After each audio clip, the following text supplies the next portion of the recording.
Welcome to the I Can't Sleep podcast, where I read random articles from across the web to bore you to sleep with my soothing voice.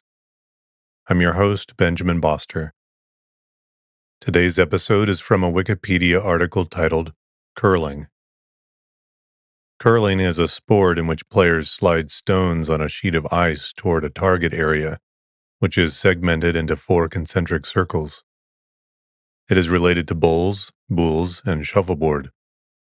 2 teams, each with 4 players, take turns sliding heavy polished granite stones, also called rocks, across the ice curling sheet toward the house, a circular target marked on the ice. Each team has 8 stones, with each player throwing 2. The purpose is to accumulate the highest score for a game. Points are scored for the stones resting closest to the center of the house at the conclusion of each end, which is completed when both teams have thrown all of their stones once. A game usually consists of 8 or 10 ends. Players induce a curved path, described as curl, by causing the stone to slowly rotate as it slides. The path of the rock may be further influenced by 2 sweepers with brooms or brushes who accompany it as it slides down the sheet and sweep the ice in front of the stone. Sweeping a rock decreases the friction, which makes the stone travel a straighter path with less curl and a longer distance. A great deal of strategy and teamwork go into choosing the ideal path and placement of a stone for each situation, and the skills of the curlers determine the degree to which the stone will achieve the desired result. Evidence that curling existed in Scotland in the early 16th century includes a curling stone described with the date 1511, found, along with another bearing the date 1551, when an old pond was drained at Dunblane, Scotland. The world's oldest curling stone and the world's oldest football are now kept in the same museum, the Stirling Smith Art Gallery Museum in Stirling. The first written reference to a contest using stones on ice coming from the records of Paisley Abbey, Renfrewshire, in February 1541. 2 paintings, Winter Landscape with a Bird Trap and The Hunters in the Snow, both dated 1565, by Peter Bruegel the Elder, depict Flemish peasants curling, albeit with brooms. Scotland and the Low Countries had strong trading and cultural links during this period, which is also evident in the history of golf. The word curling first appears in print in 1620 in Perth, Scotland, in the preface and the verses of a poem by Henry Adamson. The sport was, and still is, in Scotland and Scottish settled regions like southern New Zealand, also known as the roaring game, because of the sound the stones make while traveling over the pebble, droplets of water applied to the playing surface. The verbal noun curling is formed from the Scots and English verb curl, which describes the motion of the stone. Kilsyth Curling Club claims to be the first club in the world, having been formally constituted in 1716. It is still in existence today. Kilsyth also claims the oldest purpose-built curling pond in the world at Colseum, in the form of a low dam creating a shallow pool some 100 by 250 meters in size. The International Olympic Committee recognizes the Royal Caledonian Curling Club, founded as the Grand Caledonian Curling Club in 1838, as developing the first official rules for the sport. However, although not written as a rule book, this is preceded by Reverend James Ramsay of Gladsmoor, a member of the Duddingston Curling Club, who wrote an account of the game of curling in 1811, which speculates on its origin and explains the method of play. In the early history of curling, the playing stones were simply flat-bottomed stones from rivers or fields, which lacked a handle and were of inconsistent size, shape, and smoothness. Some early stones had holes for a finger and the thumb, akin to 10-pin bowling balls. Unlike today, the thrower had little control over the curl or velocity and relied more on luck than on precision, skill, and strategy. The sport was often played on frozen rivers, although purpose built ponds were later created in many Scottish towns. For example, the Scottish poet David Gray describes whiskey drinking curlers on the Luggy Water at Kirkintilloch. In Darvel, East Ayrshire, the weavers relaxed by playing curling matches using the heavy stone weights from the loom's warp beams, fitted with a detachable handle for the purpose. Central Canadian curlers often used irons rather than stones until the early 1900s. Canada is the only country known to have done so, while others experimented with wood or ice-filled tins. Outdoor curling was very popular in Scotland between the 16th and 19th centuries because the climate provided good ice conditions every winter. Scotland is home to the international governing body for curling, the World Curling Federation in Perth, which originated as a committee of the Royal Caledonian Curling Club, the mother club of curling. In the 19th century, several private railway stations in the United Kingdom were built to serve curlers attending bonspiels, such as those at Aboyne, Carsbreck, and Drummoor. Today, the sport is most firmly established in Canada, having been taken there by Scottish immigrants. The Royal Montreal Curling Club, the oldest established sports club still active in North America, was established in 1807. The first curling club in the United States was established in 1830, and the sport was introduced to Switzerland and Sweden before the end of the 19th century, also by Scots. Today, curling is played all over Europe and is spread to Brazil, Japan, Australia, New Zealand, China, and Korea. The first World Championship for curling was limited to men and was known as the Scotch Cup, held in Falkirk and Edinburgh, Scotland in 1959. The first world title was won from the Canadian team from Regina, Saskatchewan, skipped by Ernie Richardson. The skip is the team member who calls the shots. Curling has been a medal sport in the Winter Olympic Games since the 1998 Winter Olympics. It currently includes men's, women's, and mixed doubles tournaments. The mixed doubles event was held for the first time in 2018. In February 2002, the International Olympic Committee retroactively decided that the curling competition from the 1924 Winter Olympics, originally called Winter Sports Week, would be considered official Olympic events and no longer be considered demonstration events. Thus, the first Olympic medals in curling, which at the time was played outdoors, were retroactively awarded for the 1924 Winter Games, with a gold medal won by Great Britain, 2 silver medals by Sweden, and the bronze by France. A demonstration tournament was also held during the 1932 Winter Olympic Games between 4 teams from Canada and 4 teams from the United States, with Canada winning 12 games to 4. Since the sport's official edition in the 1998 Olympics, Canada has dominated the sport with their men's teams winning gold in 2006, 2010, and 2014, and silver in 1998 and 2002. The women's team won gold in 1998 and 2014, a silver in 2010, and a bronze in 2002 and 2006. The mixed doubles team won gold in 2018. The playing surface, or curling sheet, is defined by the World Curling Federation rules of curling.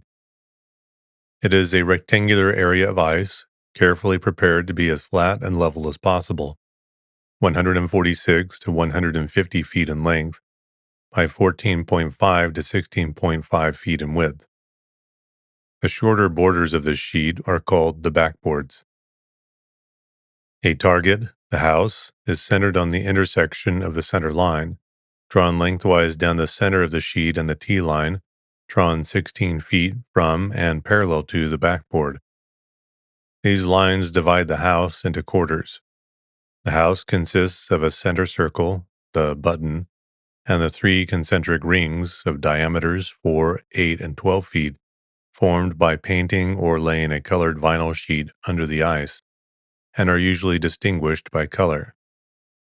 A stone must at least touch the outer ring in order to score. Otherwise, the rings are merely a visual aid for aiming and judging which stone is closer to the button. Two hog lines are drawn 37 feet from and parallel to the backboard. The hacks, which give the thrower something to push against when making the throw, are fixed 12 feet behind each button. On indoor rinks, there are usually two fixed hacks, rubber-lined holes, one on each side of the center line, with the inside edge no more than 3 inches from the center line and the front edge on the hack line. A single movable hack may also be used. The ice may be natural, but it is usually frozen by a refrigeration plant pumping a brine solution through numerous pipes fixed lengthwise at the bottom of a shallow pan of water. Most curling clubs have an ice maker whose main job is to care for the ice. At the major curling championships, ice maintenance is extremely important.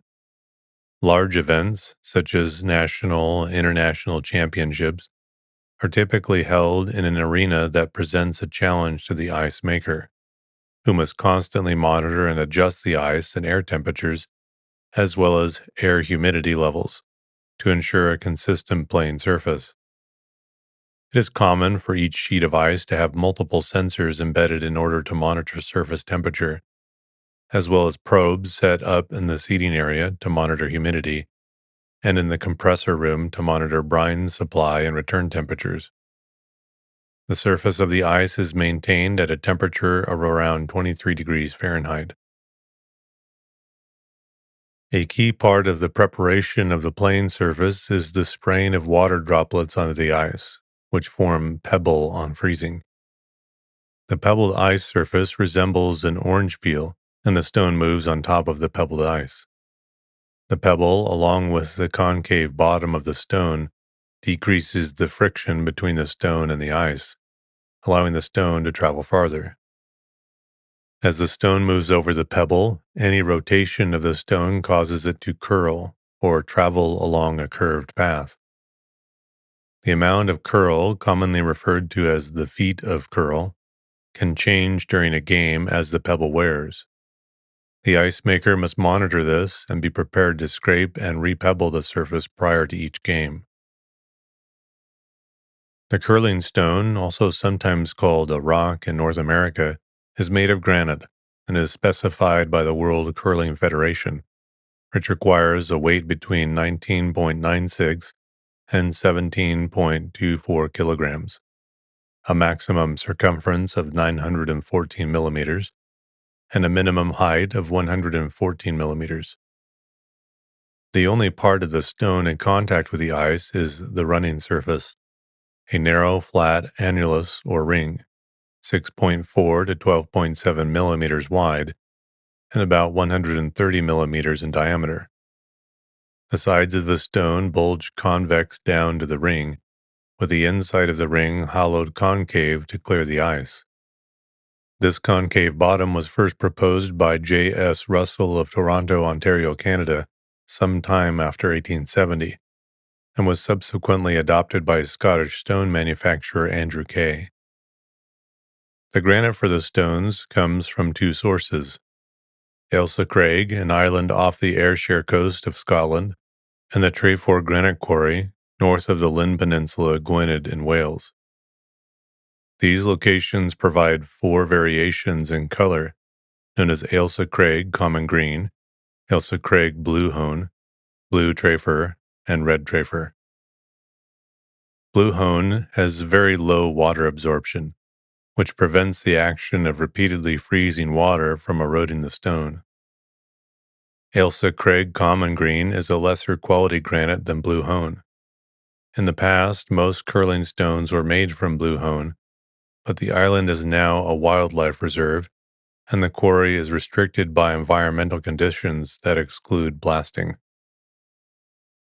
Kays of Scotland has been making curling stones in Mauchline, Ayrshire since 1851, and has the exclusive rights to the Ailsa Craig granite, granted by the Marquess of Ailsa, whose family has owned the island since 1560.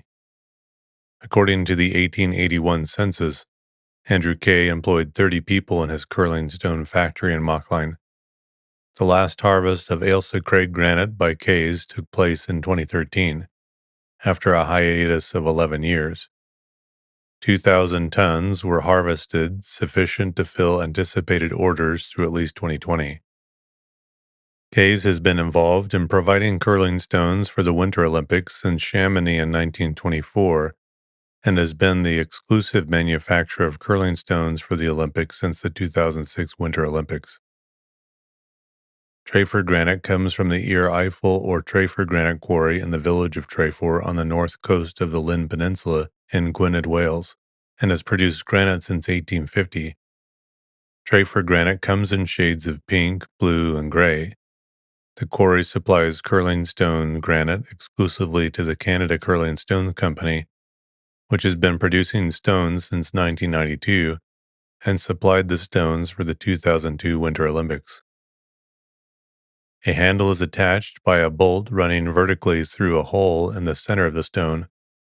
The handle allows the stone to be gripped and rotated upon release.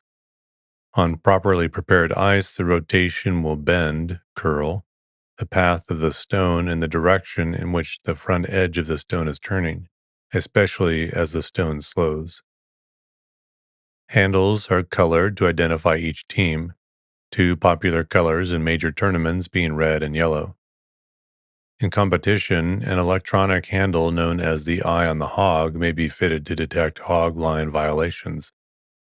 This electronically detects whether the thrower's hand is in contact with the handle as it passes the hog line, and indicates a violation by lights at the base of the handle. The eye on the hog eliminates human error and the need for hog line officials. It is mandatory in high-level national and international competition, but its cost, around $650 each, currently puts it beyond the reach of most curling clubs. The curling broom or brush is used to sweep the ice surface in the path of the stone, and is also often used as a balancing aid during delivery of the stone. Prior to the 1950s, most curling brooms were made of corn strands and were similar to household brooms of the day. In 1958, Fern Marchessault of Montreal inverted the corn straw in the center of the broom. This style of corn broom was referred to as the blackjack. Artificial brooms made from human-made fabrics rather than corn, such as the rink rat, also became common later during this time period. Prior to the late 60s, Scottish curling brushes were used primarily by some of the Scots, as well as by recreational and elderly curlers, as a substitute for corn brooms, since the technique was easier to learn. In the late 60s, competitive curlers from Calgary, Alberta, such as John Mayer, Bruce Stewart, and later the World Junior Championship teams, skipped by Paul Gausel, proved that the curling brush could be just as, or more effective without all the blisters common to corn broom use. During that time period, there was much debate in competitive curling circles as to which sweeping device was more effective, brush or broom. Eventually, the brush won out, with the majority of curlers making the switch to the less costly and more efficient brush. Today, brushes have replaced traditional corn brooms at every level of curling. It is rare now to see a curler using a corn broom on a regular basis. Curling brushes may have fabric, hog hair, or horsehair heads. Modern curling brush handles are usually hollow tubes made of fiberglass or carbon fiber instead of a solid length of wooden dowel. These hollow tube handles are lighter and stronger than wooden handles, allowing faster sweeping and also enabling more downward force to be applied to the broom head with reduced shaft flex. New directional fabric brooms were introduced in 2014. Dubbed the Broomgate controversy, they were able to better navigate the path of a curling stone than existing brooms. Players were worried that these brooms would alter the fundamentals of the sport by reducing the level of skill required, accusing them of giving players an unfair advantage, and at least 34 elite teams signed a statement pledging not to use them. The new brooms were temporarily banned by the World Curling Federation and Curling Canada for the 2015-2016 season. As a result of the Broomgate controversy as of 2016, only one standardized brush head is approved by the World Curling Federation for competitive play. Curling shoes are similar to ordinary athletic shoes, except for special soles. The slider shoe, usually known as a slider, is designed for the sliding foot, and the gripper shoe, usually known as a gripper, for the foot that kicks off from the back. The slider is designed to slide and typically has a Teflon sole. It is worn by the thrower during the delivery from the hack and by sweepers or the skip to glide down the ice when sweeping or otherwise traveling down the sheet quickly. Stainless steel and the red brick sliders with lateral blocks of PVC on the sole are also available as alternatives to Teflon. Most shoes have a full sole sliding surface, but some shoes have a sliding surface covering only the outline of the shoe and other enhancements with the full sole slider. Some shoes have small disc sliders covering the front and heel portions or only the front portion of the foot, which allow more flexibility in the sliding foot for curlers playing with tuck deliveries. When a player is not throwing, the player's slider shoe can be temporarily rendered non-slippery by using a slip-on gripper.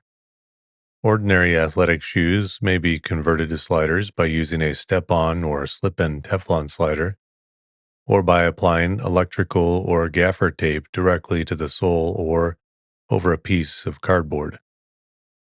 This arrangement often suits casual or beginning players. The gripper is worn by the thrower on the foot that kicks off from the hack during delivery and is designed to grip the ice.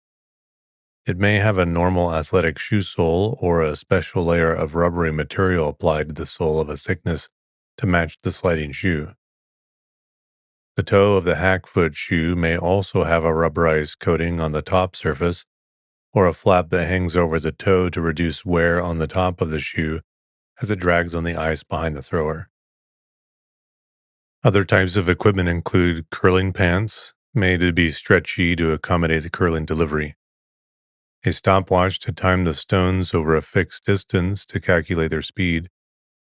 Stopwatches can be attached either to clothing or the broom. Curling gloves and mittens to keep the hands warm and improve grip on the broom. The purpose of a game is to score points by getting stones closer to the house center or the button than the other team's stones. Players from either team alternate in taking shots from the far side of the sheet. An end is complete when all 8 rocks from each team have been delivered, a total of 16 stones. If the teams are tied at the end of regulation, often extra ends are played to break the tie. The winner is the team with the highest score after all ends have been completed. A game may be conceded if winning the game is infeasible. International competitive games are generally 10 ends, so most of the national championships that send a representative to the World Championships or Olympics also play 10 ends. However, there is a movement on the World Curling Tour to make the games only 8 ends. Most tournaments on that tour are 8 ends, as are the vast majority of recreational games. In international competition, each side is given 73 minutes to complete all of its throws. Each team is also allowed 2-minute-long timeouts per 10-end game. If extra ends are required, each team is allowed 10 minutes of playing time to complete its throws, and 1 added 60-second timeout for each extra end. However, the thinking time system, in which the delivering team's game timer stops as soon as the shooter's rock crosses the tee line during the delivery, is becoming more popular, especially in Canada. This system allows each team 38 minutes per 10 ends, or 30 minutes per 8 ends, to make strategic and tactical decisions, with 4 minutes and 30 seconds an end for extra ends. The thinking time system was implemented after it was recognized that using shots would take more time for the stones to come to rest, was being penalized in terms of the time the teams had available compared to teams which primarily use hits, which require far less time per shot. The process of sliding a stone down the sheet is known as the delivery or throw. Players, with the exception of the skip, take turns throwing and sweeping. When one player, e.g., the lead, throws, the player not delivering, the second and third, sweep. When the skip throws, the vice skip takes their role.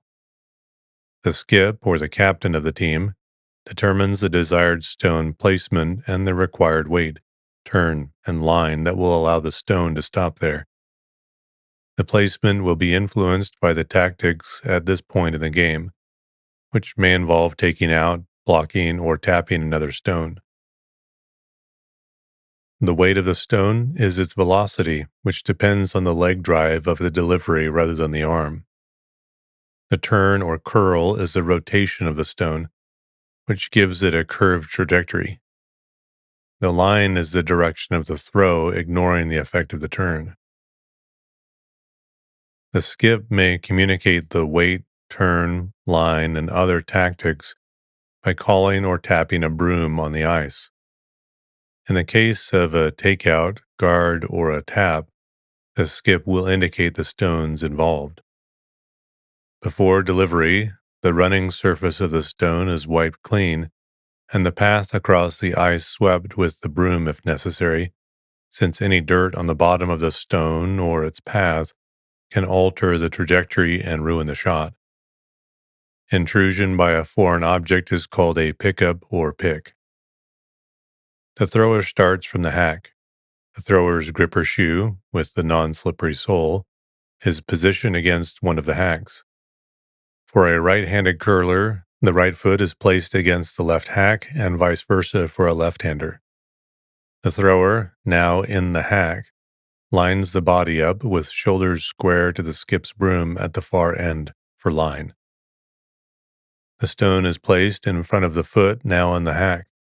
Rising slightly from the hack, the thrower pulls the stone back. Some older curlers may actually raise the stone in this backward movement, then lunges smoothly out from the hack, pushing the stone ahead, while the slider foot is moved in front of the gripper foot, which trails behind. The thrust from this lunge determines the weight, and hence the distance the stone will travel. Balance may be assisted by a broom held in the free hand, with the back of the broom down so that it slides. One older writer suggests the player keep a basilisk glance at the mark.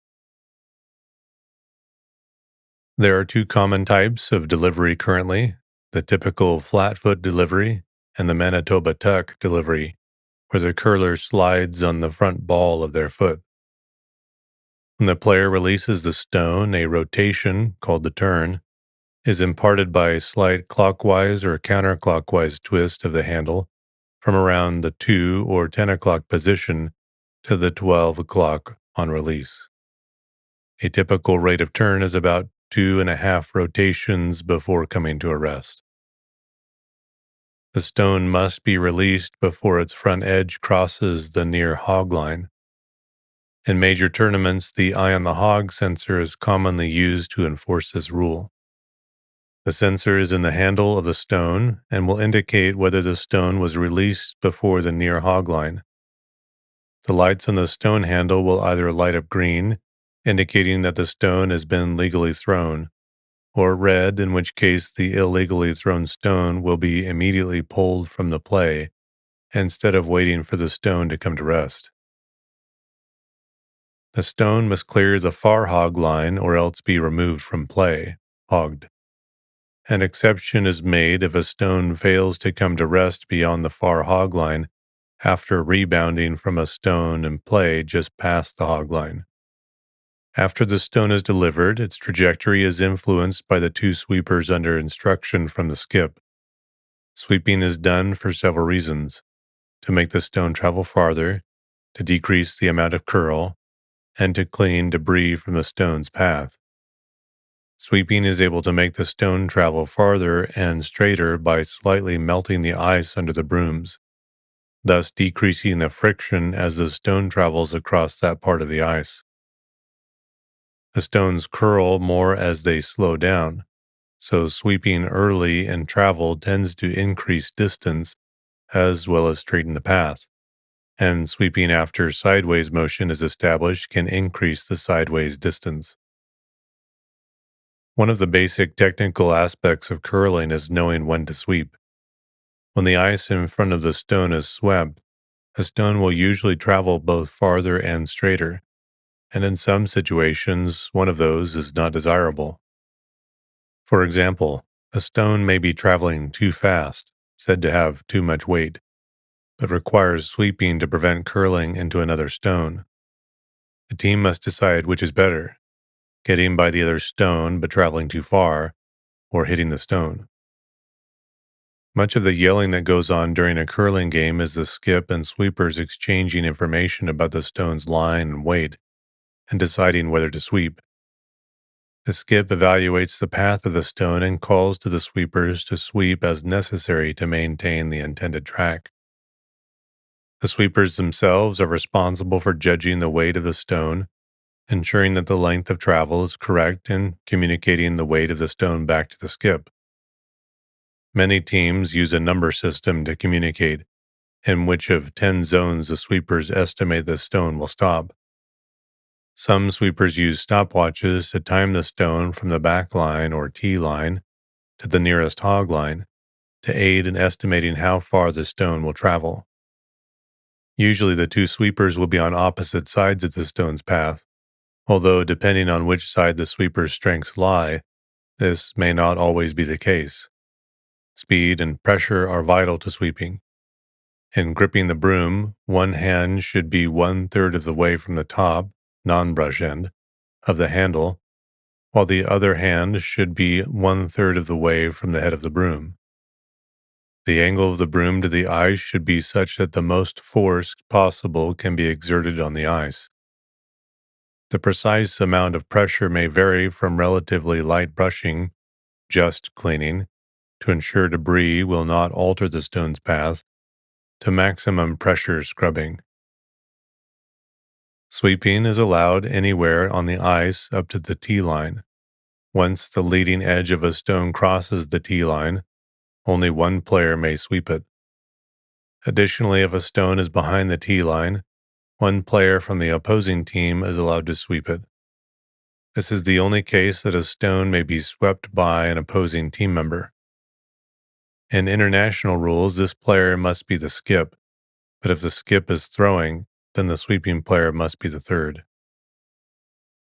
Occasionally, players may accidentally touch a stone with their broom or a body part. This is often referred to as burning a stone. Players touching a stone in such a manner are expected to call their own infraction as a matter of good sportsmanship. Touching a stationary stone when no stones are in motion, there is no delivery in progress, is not an infraction as long as the stone is struck in such a manner that its position is not altered, and this is a common way for the skip to indicate a stone that is to be taken out. When a stone is touched when stones are in play, the remedies vary between leaving the stones as they end up after the touch, replacing the stones as they would have been if no stone were touched, or removal of the touched stone from play. In non-officiated league play, the skip of the non-offending team has the final say on where the stones are placed after the infraction.